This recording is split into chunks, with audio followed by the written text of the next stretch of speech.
You know the saying, do as I say, not as I do? Well, I started doing what I say instead of just saying what I think you should do. And I'm pretty happy with that.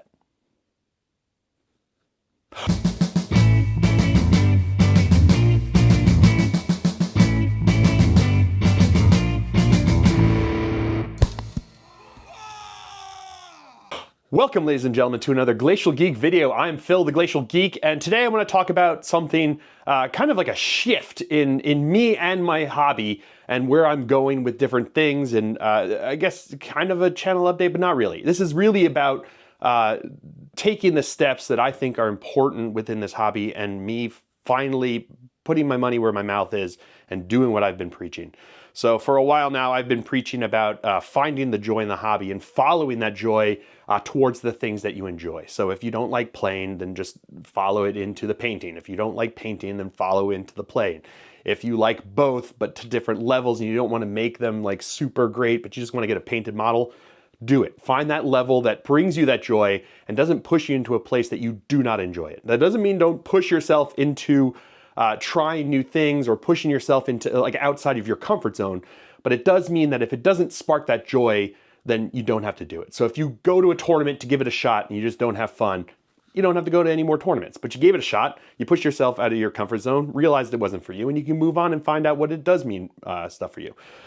Maybe trying to paint like a beautiful piece, you push yourself and you put tons of hours into this piece, and at the end of the day, you're just not happy with the whole process. It wasn't fun to do. You didn't find yourself being fulfilled. Then you don't have to make another one. You have a cool looking one that you did. You put your, you put your whole effort into it, and it looks great. You can have it on your tabletop. You can have it on your shelf, wherever you want to put it. You have that now, and you tried something, and now you can move on and not have to worry about that. Follow that joy. You don't have to paint to the highest standard every time you paint if that doesn't bring you joy. You don't have to go into competitive gameplay if that's not the way you like to play. That isn't a way that playing makes you feel enjoyment. And I've been saying this for a long time. I've been pushing it out there. Find the joy, find the joy, find the joy. And I realized that I wasn't taking my own advice, that I was doing what I had always done. I was doing what I thought I should be doing. And I was doing what kind of like felt like I got into this routine with it. And that's all I was doing. And I realized that a lot of it because of working with the guys from the Army Painter Factory team, like being around people like Sam Lenz, being around Thomas from the studio painting team there, Stefan from the studio painting team, Caleb Wisenbeck from the events team. Like all these guys were just incredible painters, and they were so nice and so fun. And seeing what they were doing and creating and entering into the contest, like at Adepticon, was the big push that pushed me over the edge. Seeing that and being like, I want to try this. And I've never tried that. I've never done like put my whole effort into a painting, into a piece to build and paint it to my highest level that I could possibly do. And I was like, I want to try this. So I built and painted my diorama that I did, and I entered into the Capital Palette, and I had a blast. It took me longer to build and paint that than any other piece that I've ever done in my entire existence as a hobbyist. And at the end of the day, I can't play with this piece. It's a diorama. It's going to sit on my shelf and look rad. And that's exactly what it's going to do. I think it looks rad. I didn't win any prizes. I didn't suddenly win a medal and suddenly now that I'm like a golden demon myself, I didn't like sprout golden wings and become a golden demon. But what I did was I found something that I loved. It pushed me in ways and outside of my comfort zone in ways that I found exhilarating, that I found entertaining and fun to do. The process of taking my time and going and like focusing on the details and obsessing over the details to make sure that it came out as well as I could, and problem solving things and figuring out how things work, and when they don't work the way you thought they would, how do you change that? Learning different techniques in order to get the effects that you were looking for.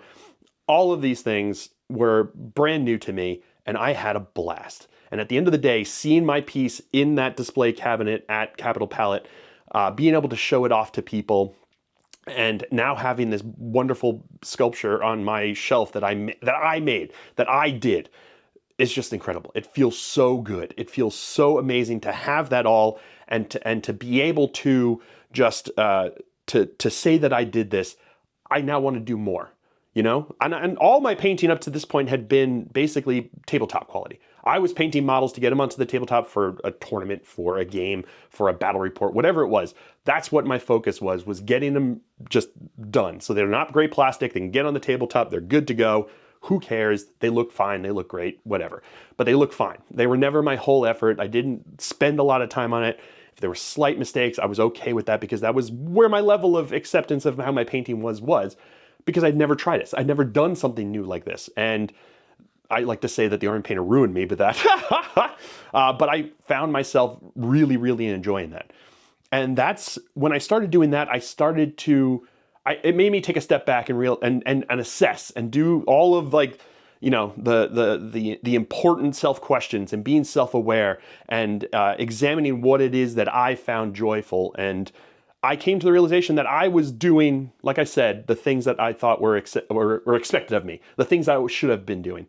And I wasn't following that joy. I wasn't finding the things that made me excited. Adam from Tabletop Minions, him and Vince Venturella came out with the game Death Wizards. And when he was saying that they were coming out, I was like, oh, why don't I try to put together a horde for the game when it comes out so I can show it and I can talk about it. And that way I can like show the process of like painting up these models. And then we can just like, I can do it to help promote this thing that you're trying to drop there. So he was super cool with that. He thought it was a great idea. And we talked and I made the horde and I painted them up and I painted up a bunch of models that I've had kind of sitting in my shelf for a while. Some of them from the Cursed City box, some old Underworlds models that I had. I even painted up one of the ones that came with the Game Master paint set. From the Army Painter, like the models there, that was my wizard, my Necromancer was one of those models. And I had a ton of fun doing it. Just the ability to kind of like mix and match and take all these models for a model agnostic game. Ones that I liked that I thought, yeah, cool, this works for that. That's kind of what this is. And I was able to put it together and I made like this horde that I was super proud of, that I was really excited for, and that I wanted to do more of.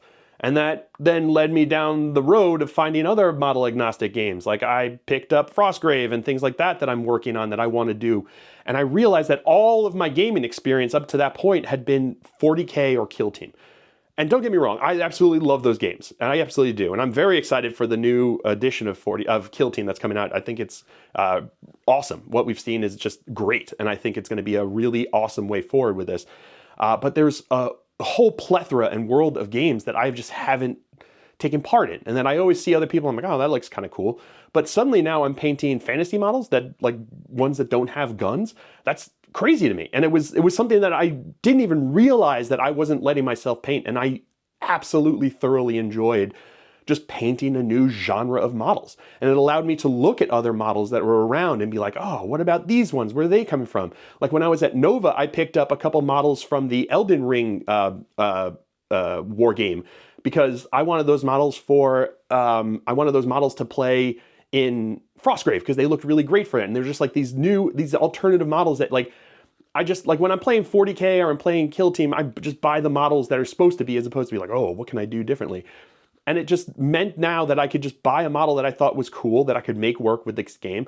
And there's none of that like expectation that like, well, if I build my horde in Death Wizards, if I go to an official, Snarling Badger tournament of Death Wizards, I'm not going to be able to use this because I didn't use Snarling Badger minis. That's other than like 40K, that's not a thing that happens, And it's fun to be able to now reach out and find out these new games that I'm excited to do. I did Warcry for the first time and I picked it up and it was so much fun. Again, I know that's more the GW thing where I had to paint like the specific models to play in the GT, but I was doing it and it was a ton of fun. It was just like a whole new world of models. Like I picked up the White Knight on Skeletal Steed, and that looks super rad, and I had a ton of fun painting it up. It gave me an excuse to go pick up the Crimson Court models from that were originally from Underworlds, but then like got ported over as like models that you can use in Warcry. And I went to the GT and had a ton of fun.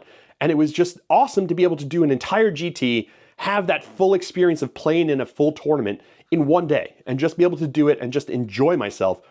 It was a blast, and I had so much fun, and I just want to keep doing more Warcry. And I realized that I was going to these tournaments and I was doing these smaller games. Like I did the friendly at Adepticon, that's only a 1-day thing. I do the friendly at LVO, that's only 2 days. At Nova, I did the GT, the Warcry GT, and I realized I was giving myself now space not only to just try new games, try new ways of playing, finding new things that bring joy to me from this hobby. I was also finding myself with the time and energy and capacity to be able to enjoy the rest of these conventions that I went to. I got to meet people that were just so much fun, that I got to hang out with and enjoy their company and see everything else that's going on at the con that I wouldn't have been able to if I was stuck at the 40K table for 3 days of this convention, just grinding away at it. Don't get me wrong, I love 40K competitive games and I go to tournaments pretty often and I plan to go to big tournaments as well. But I realize that some of these bigger conventions that have a lot of things going on, I want the space and ability to enjoy those, enjoy everything they have there and not just be stuck at this table for the entire time and just be mentally just mush by the end of the day and then come back the next day and do it again and come back the next day and do it again. Like that's, to me, when I go to Nova now, I had so much fun seeing everything that Nova had to offer, being in the booth at the Army Painter, meeting people, being able to go and have the time and capacity to be able to go and do and see. And it left me feeling fulfilled. And it left me feeling like I was enjoying the hobby. And that is important because it's something that I feel like I was not doing. And now that I've kind of shifted away from doing as many battle reports on the channel, or pretty much any in the last couple, months, it's allowed me and opened up my ability to have games for fun with my friends. So suddenly now I'm just like, hey, do you want to meet up and play a game? And they can play a game. And I'm like, we don't have to film. We can just, chit chat and just enjoy each other's company, play a game, roll some dice, enjoy the game as a game and be able to have fun. And I realized that my enthusiasm and energy for the game was so much more when I didn't have to just grind out battle report after battle report. The only thing I could do when I was doing battle reports weekly was build and paint models for games for battle reports and play games that were for battle reports. I didn't have enough time in the week to be able to just go and play a game for fun. I didn't have enough time in the week to just paint a model because I thought it looked cool. I didn't have enough time in the week to kit bash a cool idea that I have because I just needed to get the model, build it, paint it, get it in my list. And that's what I needed to do. And now opening up that space, that time, that capacity to enjoy the hobby, I'm approaching it with way more fun. I could approach it and I could go and I could play a game with my Dark Angels before the changes and be like, this is not fun. And I don't have to force myself to focus down on it and just beat my way through it. I can just pick up another army and lose all 3 games, but have fun playing with it.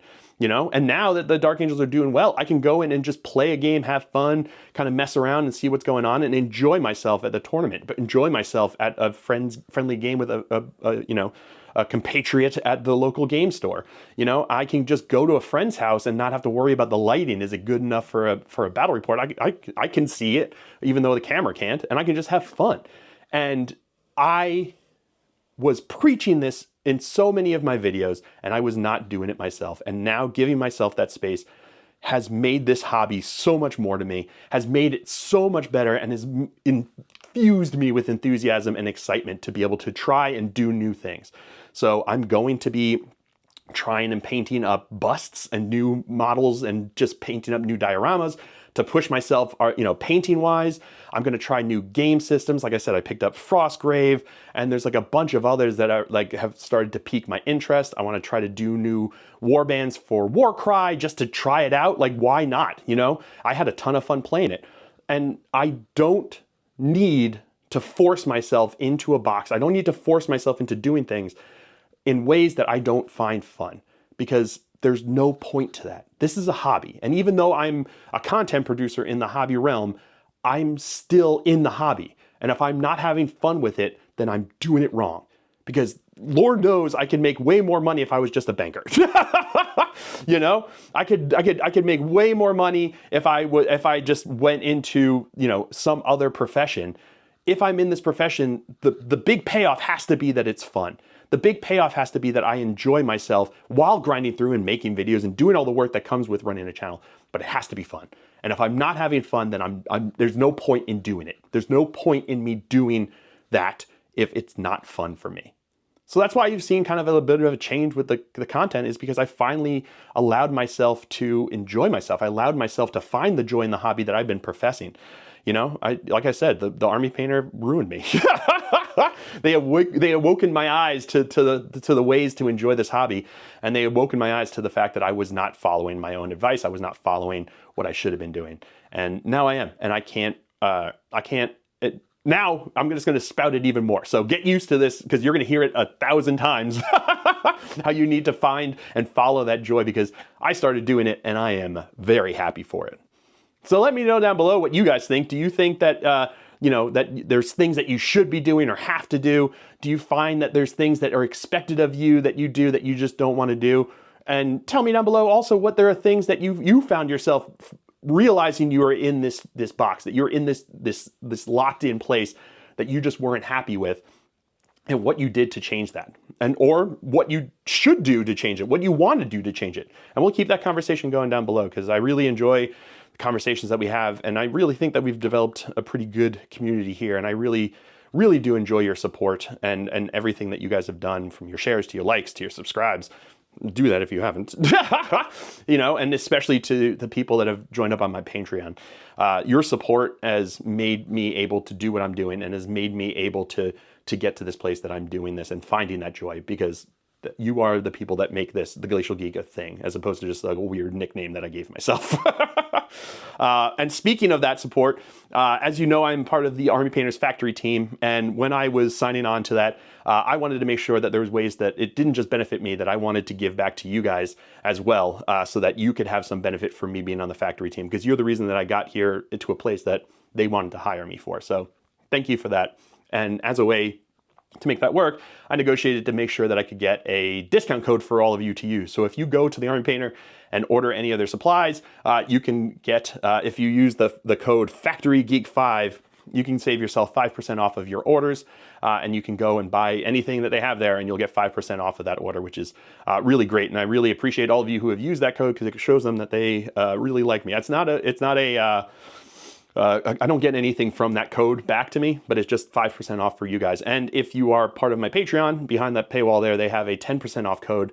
They wanted me to keep that one behind for the Patreon members who have invested more into to support me here, and they can get 10% off. So if you join up for the Patreon, if you're looking to make a big purchase at the Army Painter, you can get that 10% code and probably make back more than you would be putting into the Patreon anyway.